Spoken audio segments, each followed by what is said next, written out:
Pendant que ces prévisions indiquent des taux de croissance moyens compris entre 4 et 4,2%, le ministère botswanais des Finances vise un taux de croissance de 5% et plus sur la période de mise en œuvre du plan national de développement qui débutera en avril 2022.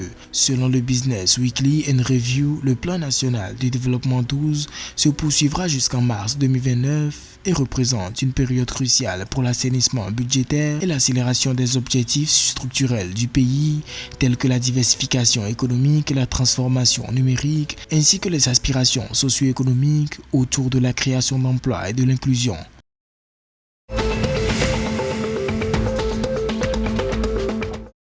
Au Lesotho, la fondation Vodacom a rejoint la Coupe du monde de l'entrepreneuriat, qui est un concours mondial d'incubation ouvert aux jeunes entrepreneurs en herbe du monde entier. L'objectif est de présenter des idées de démarrage d'entreprises en ligne sur la scène mondiale pour une part de 1 million de dollars américains, environ 16 millions de malais. Selon Vodacom Lesotho, l'entreprise de télécommunications a décidé de se joindre à l'initiative pour donner aux jeunes entrepreneurs Basoto l'opportunité de concourir sur une scène mondiale où ils créeront les réseaux nécessaires.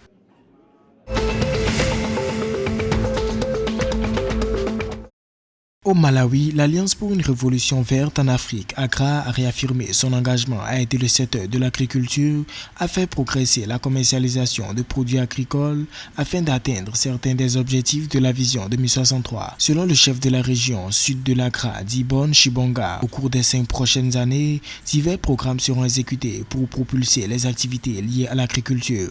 Les points stratégiques visent à permettre aux femmes et aux jeunes de contribuer à l'agriculture et d'en bénéficier pour leur autonomisation économique, l'adaptation et la résilience au climat.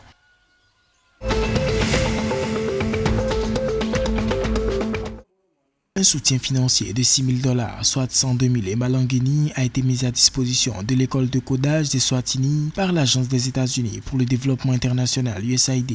Le financement vise à développer des programmes sur la technologie et l'éducation aux médias via des cours physiques, des visites communautaires pour la formation et des visites scolaires organisées par Selumuza Toussi, le fondateur. Outre l'USAID, d'autres sponsors se sont ajoutés à la liste. Les fonds contribueront au programme Ariza Youth Media Literacy qui vise à rendre les jeunes plus résistants aux campagnes de désinformation et à la manipulation politique en améliorant leurs compétences en matière d'éducation aux médias et leur esprit critique.